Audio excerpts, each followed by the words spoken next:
I don't know who needs to hear this, but nobody hates you because you're a transformer. Hell, 10 years ago, nobody even cared that you existed. Yes, people thought you were weirdos, but you're weirdos. So what did you expect?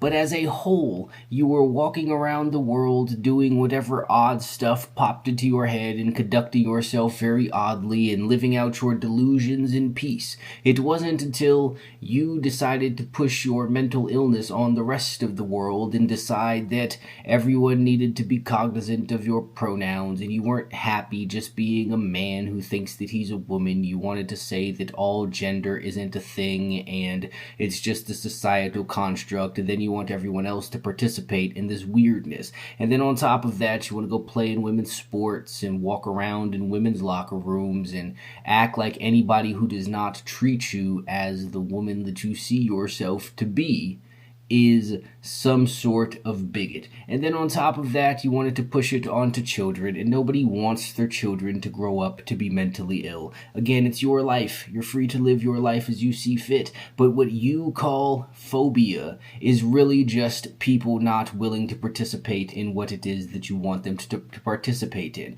People don't like you because of how you act, not because of who you are. And that is your problem. If you would have just continued minding your business, nobody would care still. Nobody would be bothered still. Yes, again, you'd probably still be the punchline in random movies, but that's what you get when you conduct yourself like a punchline in random movies. And this does not just apply to you weirdos. It applies to all people. Everyone walking around talking about people or judging you because of the color of your skin. By and large, that is not true. People judge you because you act ignorantly, you run around all loud and obnoxious, you do dumb things, you commit crimes, you are loud and annoying, and you look ridiculous, and people have a problem with that. And as soon as somebody has any sort of issue with how you conduct yourself, you call it racism. This is why people don't like you. This is why people have a problem with you.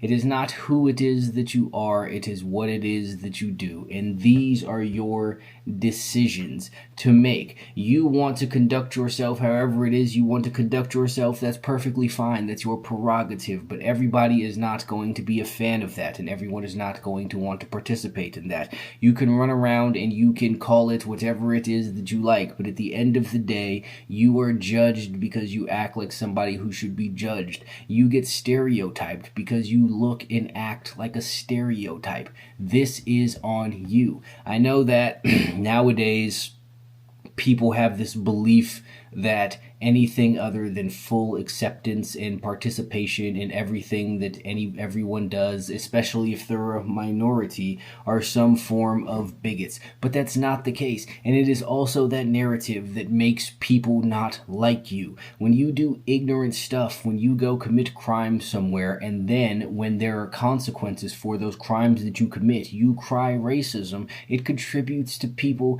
not liking you. You don't have to do these ignorant things. You do not have to conduct yourself like an ignorant person. You do not have to act like an idiot, and then people will not treat you like one. And you do not need to call everything that is calling you out some degree of hatred. Again, that's why people don't like you. It has nothing to do with how you look. It has everything to do with how you act. This applies again still to all of the rest of the people of the Letter Squad.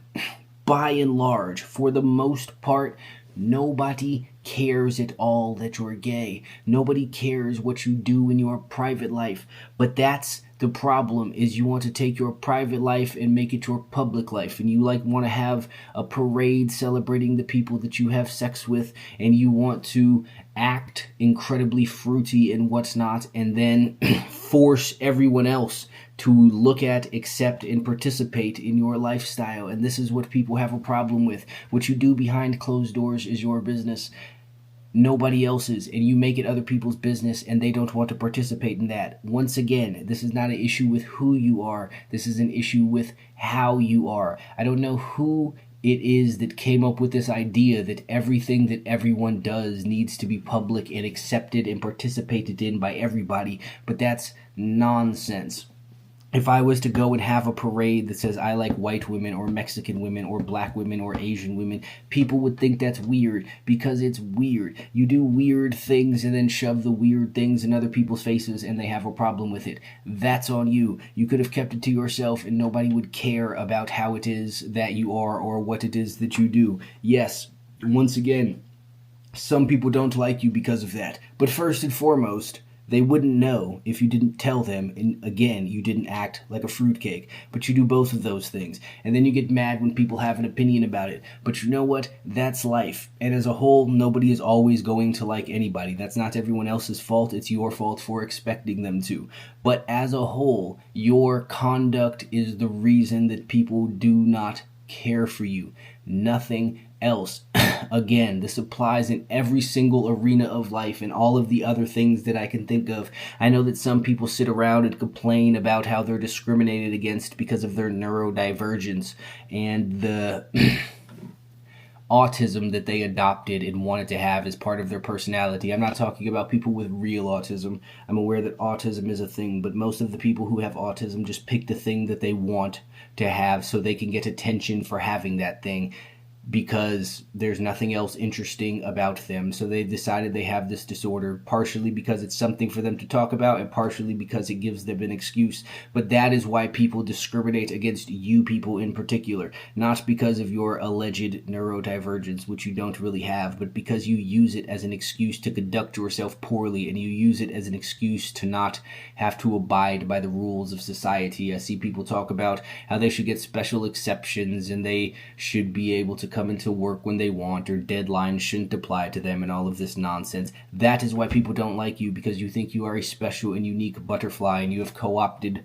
all of these random disorders to try and make it okay that you, or try and justify your specialness and make people give you special treatment. But all of that is nonsense. Once again, you don't actually have anything wrong with your brain. You don't have legitimate autism. But if you did, nobody would care that you had legitimate autism. They would care that you tried to use it as an excuse as to why you cannot get all of these things done.